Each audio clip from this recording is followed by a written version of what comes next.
बहुत इंपॉर्टेंट होता है कंपनी की वैल्यूज निकालना, कि भाई कंपनी किन वैल्यूज पे चलना चाह रही है। अब देखिए नॉर्मली क्या होता है कि कंपनीज होती है ना वो एक रैंडमली अपनी वेबसाइट पे कुछ वैल्यूज देती है, भाई इंटेग्रिटी, ऑनेस्टी। अब उसका मतलब क्या है ना उनको पता होता है ना उनको याद होता है। तो अब वो वैल्यूज को आपने रिविजिट करना होगा, भाई आप रियल में बताएं कि आपकी कंपनी वैल्यूज क्या करती है।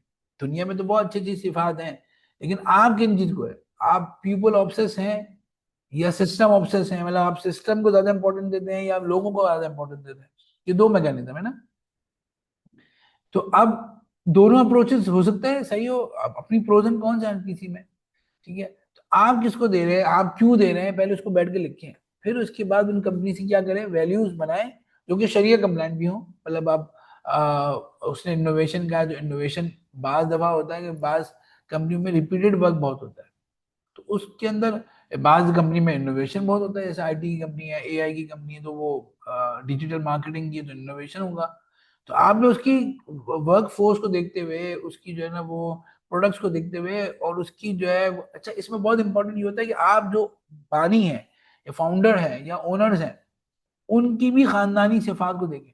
मिसाल के तौर पर जैसे मेरे मेमन क्लाइंट्स हैं, तो मैं उनके साथ बैठता हूँ, तो मैं उनको जरूर पूछता हूँ कि भाई आपके खानदान में क्या सिफात थी, आपके वालिद में क्या थी, आप क्या चाहते हैं कि वो चलें। तो बाद अगर वो कहते हैं कि भाई हमारे यहाँ सखावत बहुत है, तो हम ये कहते हैं कि ठीक है, फिर आप तो ये सिफत चाहते हैं कि आपकी कंपनी में चले, आपके बच्चों में आए, तो आपको यहाँ पर लानी पड़ेगी। ठीक है ना। तो बाद क्लाइंट को तो मैंने बोला कि आप अपनी फैमिली बुक बनाएं कि आपकी वालिद सब क्या कहा करते थे, आपकी वालदा क्या कहा करती थी। अच्छा, अब वो बड़ी जबरदस्त अकवाले जरिए होते हैं उनके पास, लेकिन वो परेशान हो रहे होते हैं कि यार ये मेरी जो है ना वो टीम में ये सब चीजें क्यों नहीं आ रही। उन्होंने खुद कहीं पे शेयर ही नहीं की होती है। अब वो खुद भी टेंशन में बैठे होते हैं। बाज लोगों को बहुत प्रोलॉन्ग मीटिंग करना पसंद नहीं होता। अब उनकी टीम कर रही है, अब उनकी सिफत ये थी कि यार बस टू दी पॉइंट बात करो और बात खत्म करो। तो आपने पूछना है कि भाई क्या क्वालिटीज आपने लानी है, क्या वैल्यूज को आपने करना है।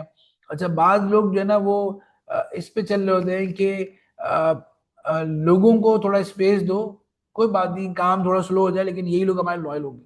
अब वो किसी एचआर मैनेजर को ऐसा हायर कर लेते हैं जो उसका ध्यान क्या होता है कि इन लोगों को टाइट रखो और जो है प्रोडक्टिविटी पे कॉम्प्रोमाइज ना हो, काम पे डिले ना हो। अभी दोनों अप्रोचेस की प्रोज एंड कॉन्स हैं, लेकिन अब वो सेठ कुछ और चाह रहा था, उसने स्टाफ को रख लिया कुछ और नतीजा आ रहा है कुछ और।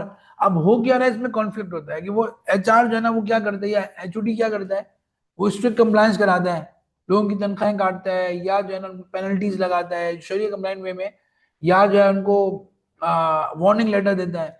अब जब वो सेठ साहब के कमरे में जाते हैं तो सेठ साहब उनकी जो है वेव कर देते हैं कि भाई कोई बात नहीं, इस दफा मसला था तो तनख्वाह नहीं कटेगी, नहीं कोई बात नहीं, वार्निंग।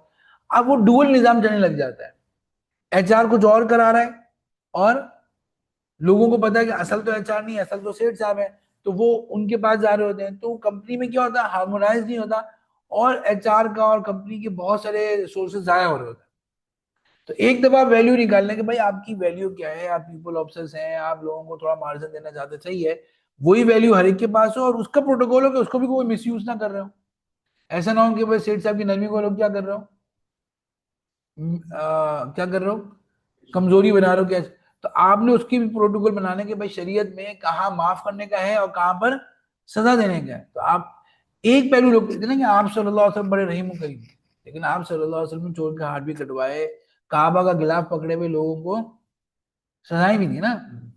तो कहाँ पे आपने नरमी करनी है, कहाँ पर आपने सख्ती करनी। बात जगहों पे क्या गया भाई कि वलियशद अज़ाबहुमा ताइफतुम मिनल मुमिनीन, कि भाई इनको जब सजा हो रही हो तो बहुत से मजमा खड़ा देख भी रहो। तो बाज जो आपकी जो है ना वो पनिशमेंट होती है कंपनी में, तो वो क्या हो, वो सब लोगों को पता भी चल रही हो। अब वहां पर एक सवाल आया था कि भाई इसकी तो वो होगी, गीबत हो जाएगी और इसकी तो बेइज्जती हो जाएगी। अब उसको पहलू को देखना, तो ये ट्रेनिंग के अंदर आपने बहुत ज्यादा क्लियर करना है कल्चर कैसा होना चाहिए, कहाँ पे उसके बारे में बात करनी है, कहाँ पे नहीं बात करनी। ठीक है जी। और कहाँ पे इज्जत नफ्स मजरू हो रही है, कहाँ पर उस कंपनी के लिए जरूरी है कि लोगों की जो है ना वो जैसे ना ला युहिब्बुल्लाहुल जहरा बिस्सुई इल्ला मंजूरिन, कि अल्लाह ताला बुराई के इजहार को पसंद नहीं करता। हाँ, जहाँ जुल्म हुआ वहां पर इजहार किया जा सकता है, और बात होगा बड़े शर से लोगों को बचाने के लिए आपको किसी एक के ऊपर थोड़ा इबरत वाला मामला करना पड़ता है। तो ये कल्चर आपने बिल्ड करना है ना। अब कल्चर आप वो कल्चर जो है ना पूरा सिंक होता है। ऐसा नहीं होता कि कभी ये माहौल मूड है तो ये चल रहा है, कभी ये मूड है तो ऐसे।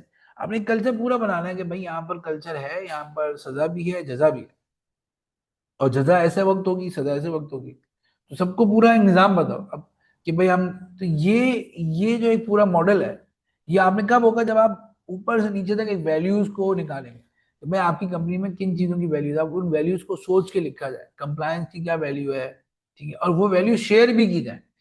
अब देखिए अगर हमारे क्लाइंट हैं, उन्होंने माशाल्लाह, मैं अक्सर मिसालें देता हूँ कि उन्होंने जो अपनी 6 वैल्यूज निकाली हैं वो कंपनी के हर ऑफिस में लगी हुई है, और साथ साथ उन्होंने जो है वो अपने वेटिंग एरिया में भी लगाए हैं कि अगर कोई वेटिंग एरिया में भी बंदा वक्ती तौर पर आए वेंडर मीटिंग के लिए, तो उसको भी पता चल जाए कंपनी किन वैल्यूज को ज्यादा तवज्जो देती है।